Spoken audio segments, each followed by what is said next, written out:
우리 주님은 인애하신 구주십니다. 인자와 성실과 사랑이 많으신 하나님이신 줄로 믿습니다. 다니엘 기도가 6일째 진행이 됐습니다. 6인 6색. 저는 각각의 강사들로부터 큰 은혜를 받고 있습니다. 어제 강사가 혹시 누군지 기억하십니까? 예, 그렇습니다. 이옥. 북한 선전선동대에서 하나님 나라 선전선동대로 바뀌었다. 이런 주제를 가지고 간증을 했는데 저는 그분 간증에 너무너무 공감이 되는 거예요. 아시다시피 그분이 98년에 탈북을 했지만은 저는 92년부터 북한 사람을 접촉을 했잖아요. 저분의 상황이 한눈에 그려지더라고요. 부모님이 동생이 완전히 아사하는 바람에 굶어 죽는 바람에 그 충성스러운 군사가 탈북을 했다. 이게 이제 그분 탈북 동기죠.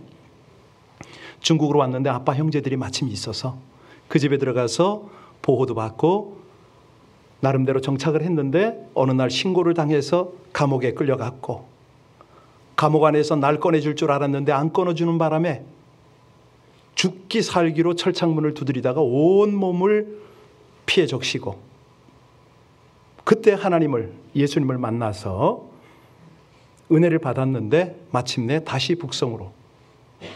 여러분 그 자매가 그렇게 표현을 했지만요. 그 트럭에 올라탔다고 그러잖아요.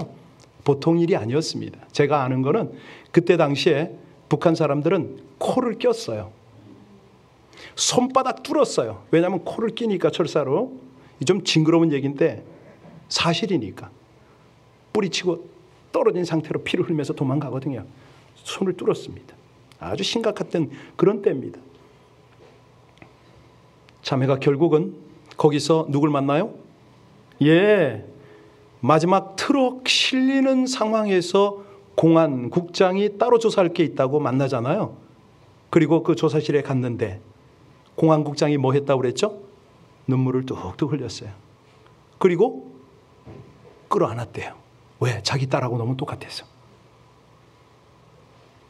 완전 뭐 드라마도 이런 드라마가 없습니다. 반전 드라마가 이런 게 없어요. 여러분들은 이제 어떤 은혜를 받으셨는지 모르지만 저는 이제 그 은혜를 받았습니다. 한 선교사가 이 자매를 찾아와서 우린 죄인이니까 예수 믿고 구원받으라고. 이 자매가 얼마나 반항을 했잖아요. 반항이 아니라 나가라고 당신. 내 손에 죽기 싫으면 나 총 있으면 쏘겠다고. 나가라고 그랬잖아요. 이 자매가 극적으로 감옥 안에서 자기 몸에 철창을 머리로 손으로 해가지고 피가 줄줄 흐르다가 십자가에 못 박히신 예수님의 현현을 보았고 느꼈고 그리고 그 선교사가 전한 메시지를 거기서 깨달았잖아요. 놀라운 하나님의 은혜가 아니 그 모습을 가만히 보면서 그때 당시에 제가 사역했을 당시가 많이 떠올라요. 공감이 많이 돼. 그때 사람들 많이 떠올랐어요. 북한 사람은 이제 저도 적지 않게 만났는데 그 세상이 점점 각박해지고 또 상황은 만만치가 않은데 그런데도 곳곳에 선교사가 있고 하나님의 사람들이 있고 예수를 믿지 않아도 마음이 따뜻한 사람들이 있더라는 거죠.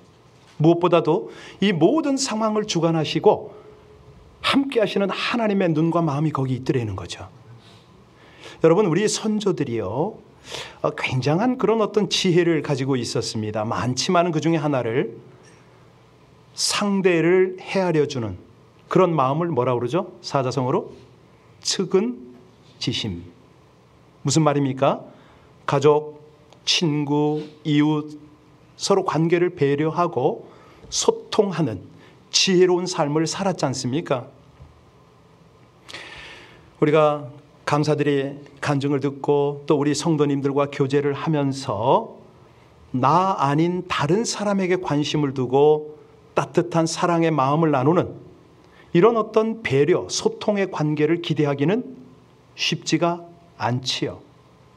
그러다 보니까 친밀감 사라지고요. 인간관계 자꾸 무너집니다. 이거는 남도 아닌 가족이 부부가 이웃이 막 사회적으로 폭언과 학대와 차별과 폭력과 이런 것들이 만연해 갑니다. 세대 간의, 지역 간의, 계층 간의 이념과 반목, 갈등의 골이 날로 깊어지고요. 그랬더니 세계적으로는, 국가적으로는 종교와 인종과 영토와 자원을 둘러싼 갈등이 얼마나 심각한지요. 분쟁이 그치질 않네요. 여러분, 이럴 때 어찌해야 됩니까? 대안이 뭐죠? 우리 그리스도인들은 이런 어떤 사회적, 우리 삶의 환경을 보면서 어떻게 대처를 해야 됩니까? 어찌하든지 갈등을 없애야 되는데, 남은 남은 좀 저거 하더라도 우리 가족끼리만이라도 좀 갈등이 없었으면 좋겠는데 소통을 해야 되잖아요. 어떻게 소통하죠? 마음을 열어야죠. 그러면 마음이 열리는 방법이 뭡니까? 오늘 설교 제목인 공감과 배려거든요. 알겠는데, 맞다고 동의도 되는데 과연 이게 어떻게 될까? 오늘 우리가 본문을 읽었는데요, 계속해서 욥기를 보고 있습니다. 하나님께서 이 욥기를 통해서 우리에게 주시는 하나님의 지혜가 있는데, 그 중에 오늘은 공감과 배려의 관계, 이 아름다운 관계를 어떻게 접근할 수 있는가, 이 각도로 한번 접근하겠습니다. 오늘 본문이 누가 한 말이죠? 네, 소발. 누구에게요? 욥에게. 엘리바스와 빌닷이 욥과 설전을 벌이고 난 이후에 이제 세 번째 타자로 소발이 등장을 했습니다. 끼어드는 거죠. 이 소발이라는 사람은 어느 지역 사람이죠? 1절에 보니까 예, 맞습니다. 남아, 역시. 예. 그런데 이 소발의 이름의 뜻을 혹시 아시나요? 네, 어린 새, 이런 뜻입니다. 히브리어를 번역하면 어린 새다. 아마도 욥의 세 친구 중에 가장 나이가 어렸던 듯합니다. 그런데도 불구하고 우리말로 굉장히 시건방져요. 아마도 똑똑했겠지요? 좋은 교육을 받은 것 같아요. 그런데 자기가 배웠던 지식을 현장에 함부로 적용하려고 이론만 가지고 달려드는 용감한 애숭이와도 같다, 이렇게 보면 되겠습니다. 이 소발이요, 두 번째 지금 발언을 하는 건데 첫 번째 발언과는 좀 달라요. 어떻게 수위가 높아지냐면 시종일관 욥을 악인으로 몰아붙입니다. 그리고 욥이 가지고 있던 한 가닥 희망마저 남겨두질 않네요. 이 소발의 요점이, 말하는 요점이 빌닷의 논리와 너무 비슷합니다. 아주 단순해요. 핵심을 말씀드리면 악인이야 필연적으로 망하지. 그게 누군지 알아? 욥이야. 이렇게 되는 거예요. 자, 2절 3절 함께 봉독하겠습니다. 그러므로 내 초조한 마음이 나로 하여금 대답하게 하나니 이는 내 중심이 조급함이니라. 내가 나를 부끄럽게 하는 책망을 들었으므로 나의 슬기로운 마음이 나로 하여금 대답하게 하는구나. 여러분, 지금 소발이 뭐 하고 있습니까? 선대로부터 내가 이거 배웠거든. 내가 나름대로 책도 보고 어떤 리서치도 해가지고 이러이러한 지혜를 내가 가졌어. 잘 들어. 이 지식, 이 교훈, 이런 것들을 네가 받아들여야 되지 않겠어? 이렇게 하고 있습니다. 여러분, 소통이 될까요? 예. 왜 안 됩니까? 소발이 욥의 처지를 공감하지 못합니다. 배려란 요만큼도 없습니다. 사실 인간은 공감하는 존재 아닙니까? 공감할 때 갈등이 해결됩니다. 문제가 해결이 됩니다. 이 공감이란 말이 영어로 뭐라고 그러죠? 엠퍼리라고 그러잖아요. 감정이입이다. 이 단어를 미국 사람 심리학자 이비 티치니가 처음에 사용을 했어요. 우리말로 옮기면은 공감은 상대방의 관점에서 이해하고 느끼고 그 감정을 공유하는 상태다, 이렇게 이해하면 되겠습니다. 여러분, 동정이란 말이 있잖아요. 공감이란 말이 있습니다. 같을까요? 달라요. 어떻게 다르죠? 동정이란 말은 상대의 아픔과 고통을 내 입장에서 보는 겁니다. 내가 판단해 버리는 거예요. 그리고 동의를 해줘. 아주 수동적인 거죠. 그런데 공감은 뭐냐면 상대방의 아픔과 상대방의 입장을 거기서 상대방 관점에서 느끼는 거예요. 이해를 하는 거예요. 그러니까 능동적 행위인 거죠. 그래서 제가 이 부분을 성경에서 찾아봤어요. 성경에는 공감이라는 단어가 나오는가? 없습니다.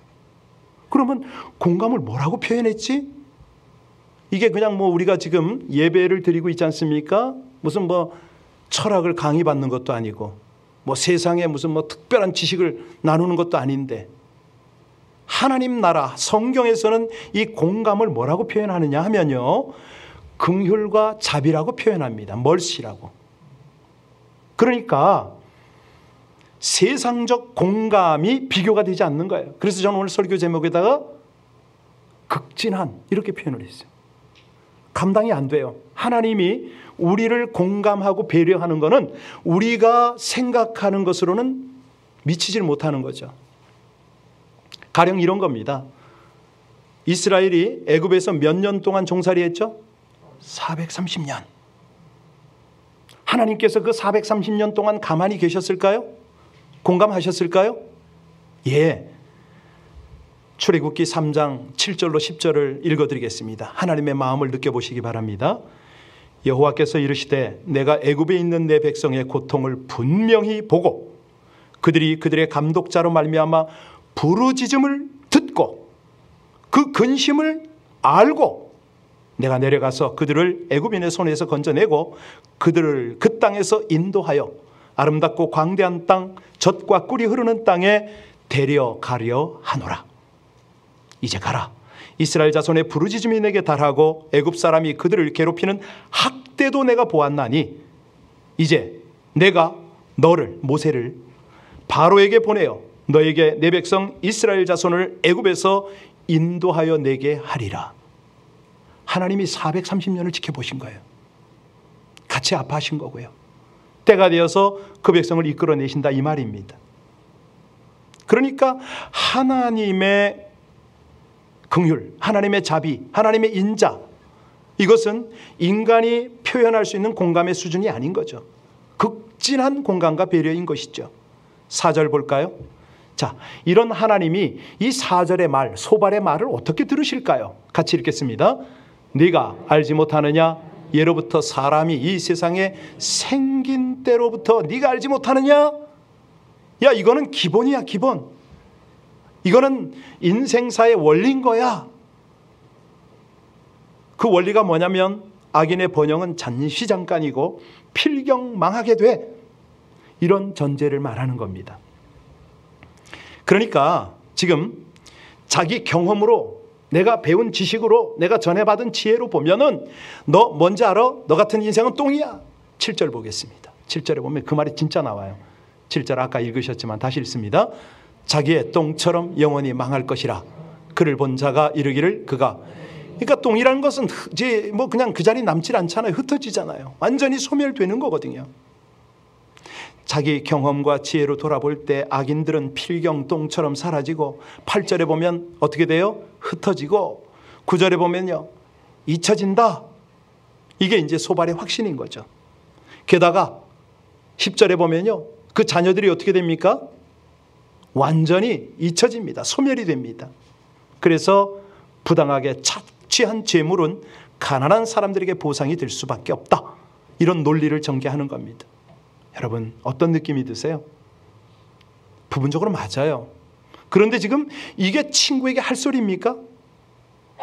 욥이 지금 이 말을 들은 그 기분이 어떨까요? 하나님께서 이 친구의 말을 어떻게 듣고 계실까요? 여러분 여기서 우리가 잊으면 안 됩니다. 반박하는 거, 부정적인 말을 하는 거, 같은 대화를 해도 이 말을 너무 심하게 쓸 때는요 독입니다. 독. 왜냐하면 상대에게 상처 주지요. 관계 파괴하는 거 아닙니까? 11절 한번 보세요. 도저히 야 정말 이렇게 말을 해? 11절이요. 같이 다시 한번 봅니다. 11절 말씀입니다. 그의 기골이 청년같이 강장하나 그 기세가 그와 함께 흙에 누우리라. 너 뭔지 알아? 흙이잖아. 먼지로 돌아갈 거야. 아 대단합니다. 이런 표현을 하네요.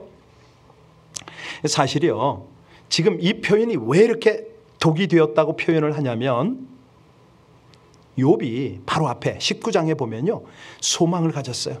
내가 비록 지금 이 고통 속에 있지만 내 살갗이 다 문드러지고 내 육체가 다 썩어서 흙으로 돌아간다 하더라도 나는 내 하나님을 직접 뵙고 말 거야.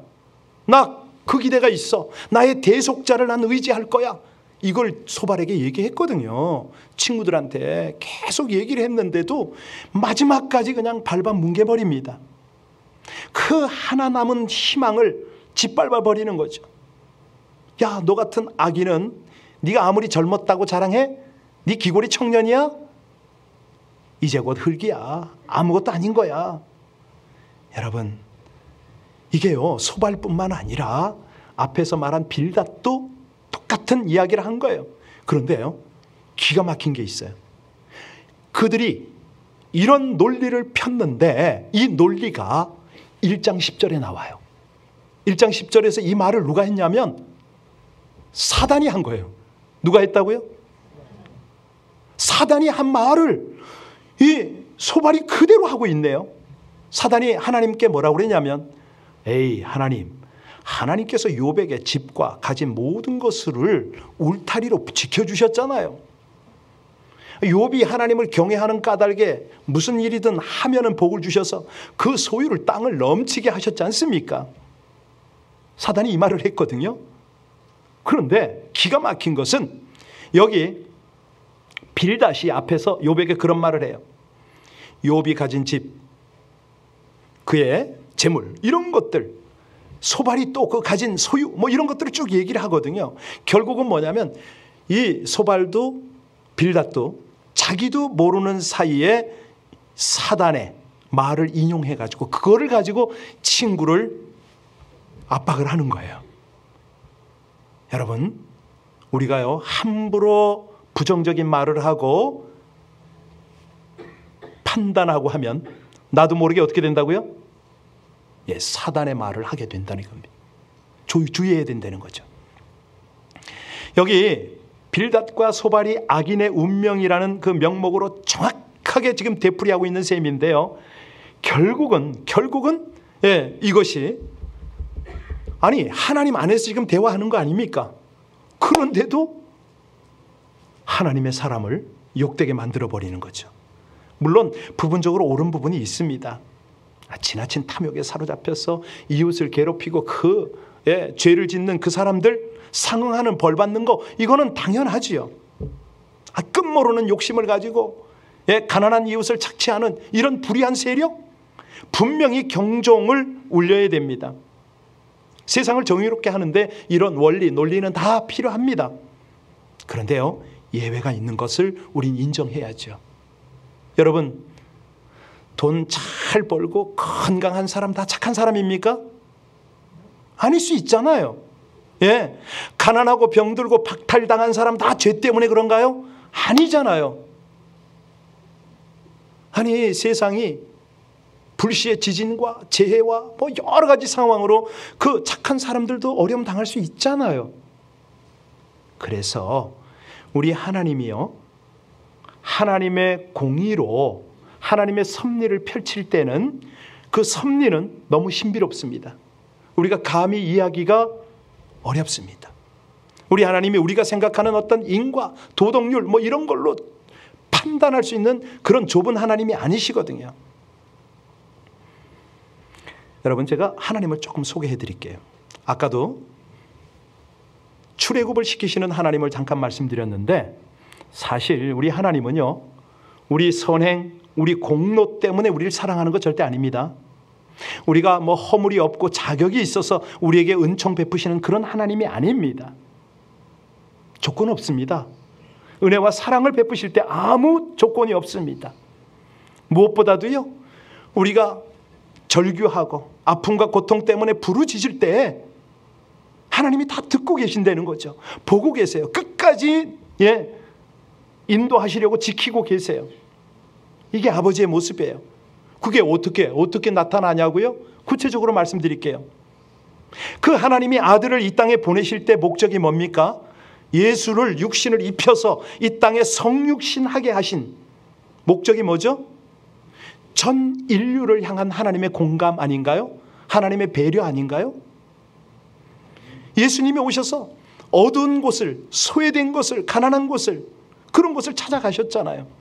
병든 자, 가난한 자, 고아, 과부, 나그네, 세리, 창기, 사회적 약자들에게 특별히 함께 하셨습니다. 아픔을 나눠주셨습니다. 목자 없는 양같이 유리방황하는 그런 인생들을 특별히 불쌍히 여기셨어요. 여기 우리 주님께서 불쌍히 여기셨다, 이거는요 단순히 동정했다 이게 아니에요. 자, 동정의 차원을 뛰어넘는 게 공감이라고 그랬잖아요. 공감에서 극진한 공감이 뭐라고요? 긍휼과 자비라고 그랬잖아요. 하나님이 그걸 베푸신 거예요. 사랑하는 자식의 아픔을 두고 볼 수가 없었습니다. 그래서 십자가에서 완전한 그분의 공감의 자리를 보여주신 거죠. 십자가에서 숨가쁘게 몰아시면서 뭐라고 그럽니까? 예수님이요, 나의 하나님 어찌하여 나를 버리십니까? 하나님 아버지를 향해서 절규를 했잖아요. 그런데 하나님 어떻게 반응하시죠? 끝까지 침묵하셔요. 왜요? 그런데 우리 예수님은요 원망하거나 불평하지 않잖아요. 심장이 터지는 고통 속에서도 아버지의 뜻대로 하시라고, 내 원대로 하지 말라 달라고, 그리고 기도를 했어요. 자신을 떠나버리고 배신한, 자신에게 저주를 부은 모든 사람을 향해서 아버지여 저들의 죄를 사하여 주소서, 용서의 기도를 드립니다. 왜요? 그렇지요. 우리 같은 죄인을 끝까지 공감하시느라고, 인생들을 구원하고 또 하나님께로 이끌어가야 되니까, 하나님과 우리 사이에 있는 죄의 담이 허물어져야 되고, 하나님과 우리 사이에 막혀서 소통이 안 되는 이 모든 벽들이 무너져야 되니까 끝까지 그 일을 감당한 거고, 하나님 아버지는 그 담당하고 있는 아들을 고통 가운데 끝까지 지켜보신 거 아닙니까? 이거예요. 그런데 아니 이걸로 끝나면은 할 말이 없죠. 그런데도 불구하고 하나님이요, 우리의 절망, 우리의 이 고통들을요, 우리의 질병들을요 다 회복하시고 치유하시고 심지어는 죽음까지도 새 생명으로 옮기시잖아요. 그 일을 위해서 지금도 일하세요. 어떻게 해요? 지금은 보혜사 성령님이, 그렇죠, 여전히 우리를 공감하세요. 배려하세요. 로마서 8장 26절입니다. 이와 같이 성령도 우리의 연약함을 도우시나니 우리는 마땅히 기도할 바를 알지 못하나 오직 누가 어떻게 해요? 말할 수 없는 탄식으로 우리를 위하여 어떻게 하신다고요? 친히 간구하시니라. 지금도 공감하세요. 심령 깊은 곳에, 영혼 깊은 곳에 함께 하시면서 동행을 하시는 거예요. 왜? 인도하시려고, 돌봐주시려고, 붙들어 주시려고. 완전한 긍휼이죠. 공감과 배려죠. 이 삼위 하나님을 이야기할 때 성부, 성자, 성령 하나님이라고 그러잖아요. 서로 공감하고 배려하시는 그런 관계거든요. 그러니까 여러분들에게 질문하겠습니다. 여러분들은 하나님을 경외하십니까? 하나님을 사랑하십니까? 그것은 공감의 삶을 산다, 이런 표현입니다. 내가 하나님과 소통하고 하나님의 마음, 하나님의 눈, 하나님의 그 관점으로 살기를 원한다, 이런 표현이 여러분들은 하나님을 경외합니다, 하나님을 사랑합니다, 이런 표현이거든요. 왜? 삼위 하나님이 우리에게 가르치고 보여주시고 하신 거기 때문에 우리는 따라가는 거예요. 이민사회에 조금 어려운 예화를 하나 들어보겠습니다. 혹시 여러분 가운데 영화 자주 보시는 분 계신가 모르겠습니다. 니마 그 강을 건너지 마오, 보셨나요? 독립 영화인데 고개를 끄덕끄덕하는 분이 있어서 감사합니다. 그 내용은 뭐냐면 노 부부가 76년간을 신혼 초기의 삶을 살았어요. 여러분, 인생이 76년 살기도 힘든데 결혼한 부부가 76년 동안 신혼 시절처럼 살았다? 가능할까요? 어렵죠? 그렇죠?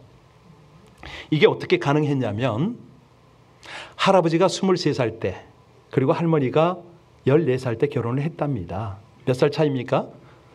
7살. 그런데요, 너무 놀라운 것은요, 사실 예나 지금이나 23살 때면 한참 혈기가 왕성하죠. 그런데 이 할아버지가요, 어린 신부가 혹 다칠까 봐 서두르지 않고 기다려줬답니다.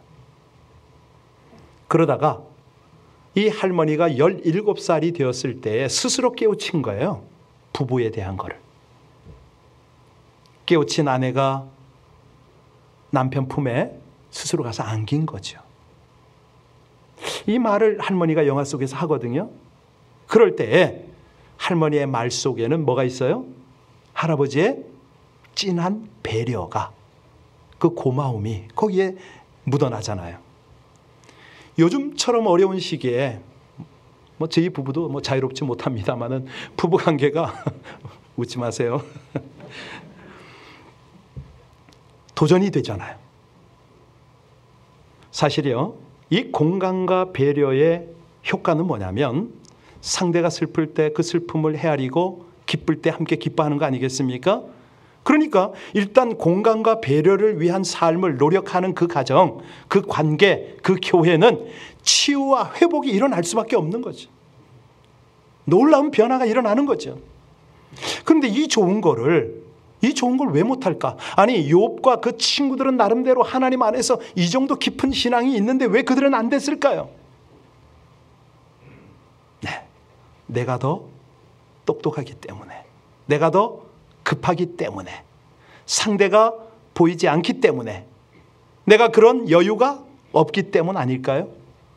자, 그래서 오늘 설교의 결론을 맺겠습니다마는 구체적인 방법이 뭐냐? 성경적 방법이 뭐냐? 첫 번째입니다.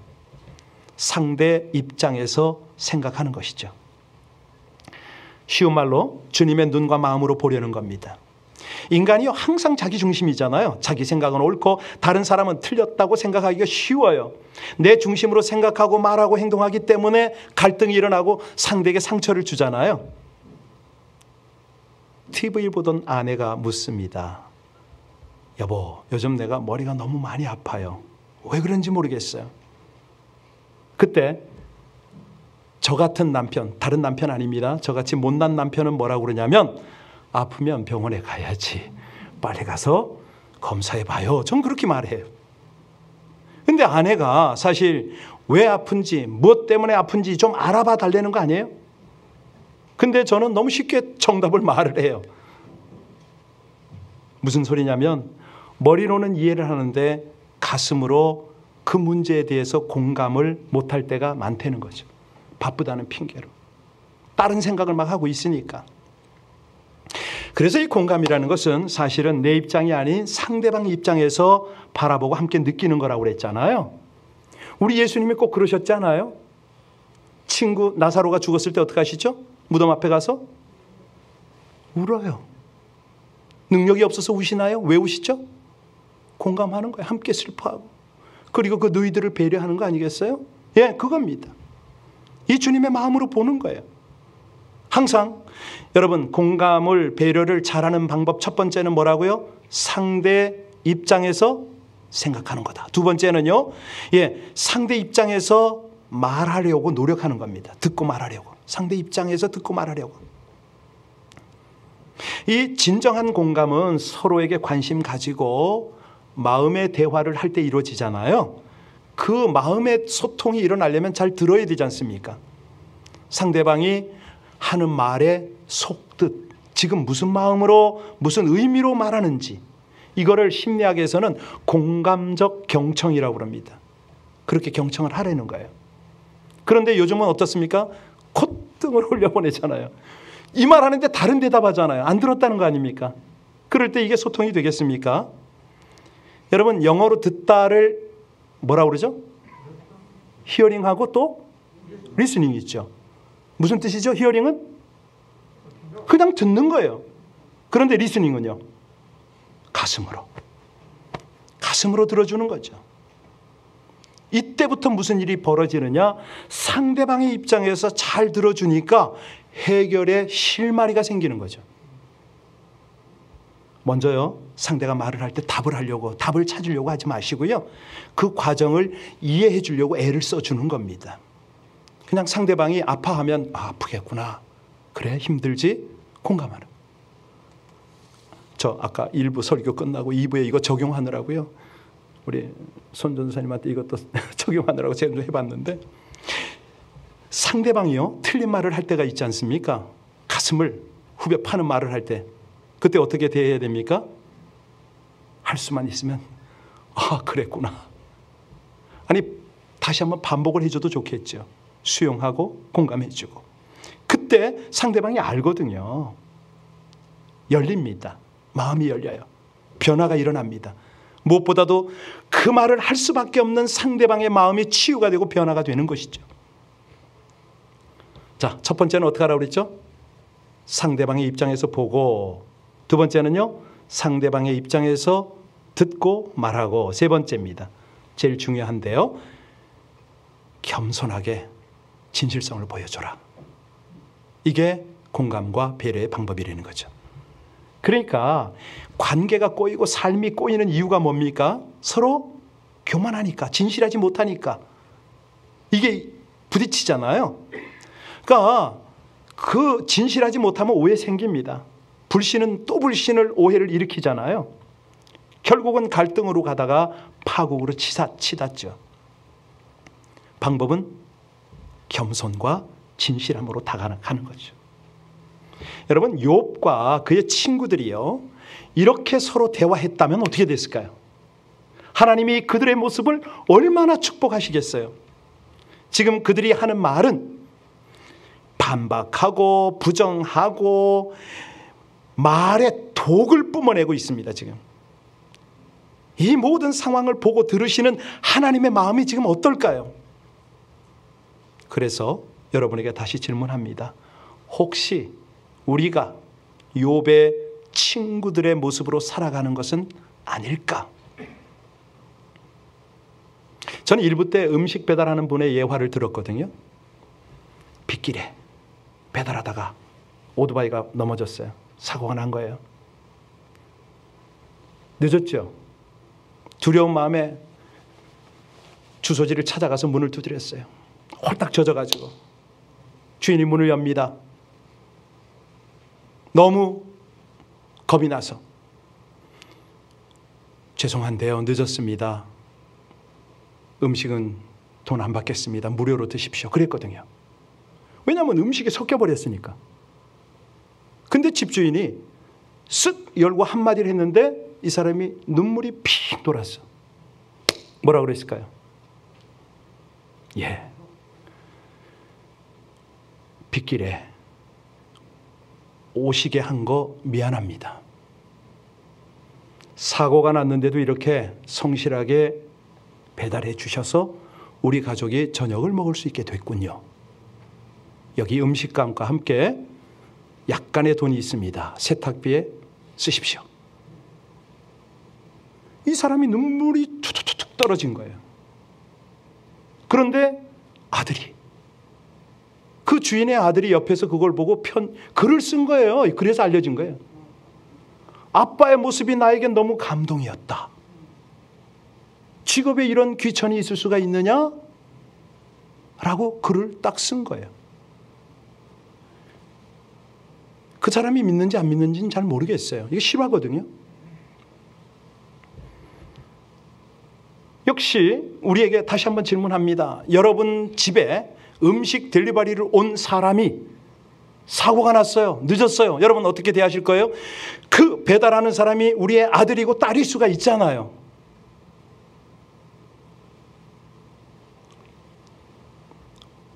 아까 얘기했던 이옥 선교사의 간증을 들으면서 한 장로님이 눈물을 흘리셨어요. 왜? 이분은 흥남부두에서 배를 타고 월남하셨거든요. 고향이 함흥이거든요. 너무너무 많이 우셨어요. 왜요? 충분한 공감이 된 것이죠. 하나님의 마음은 여기 비할 수가 없습니다. 우리 하나님은요, 정말 지치고 상한 마음으로 힘들어하는 여러분을 지금도 보고 계세요. 여러분의 심정을 보고 계세요. 끝까지 공감해 주시고 배려해 주시고 소통을 위해서 오늘도 하나님은 이 예배 가운데 김대준 목사를 통해서 지금 당신의 마음을 전하고 계신 거예요. 여러분을 너무 극진히 사랑하니까 당신 아들을 내어주셔서 십자가에 못 박으면서까지 그 사랑으로 여러분을 부르고 계신 것입니다. 그것도 잘 안 통해서 성령을 통해서 여러분에게 작은 지금 찔림이라도 주고 여러분에게 결단하게 하시는 거죠. 그 하나님을 어떻게 느끼냐고요? 돌이키면 되죠. 주님 품에 안기기만 하면 되죠. 우리를 기다리시는, 긍휼히 여기시고 죄와 허물을 용서하시는 그 아버지께서 지금 우리와 소통하시려고 극진한 공감과 배려로 여러분을 만나시길 원하십니다. 하나님을 소통하시기 바랍니다.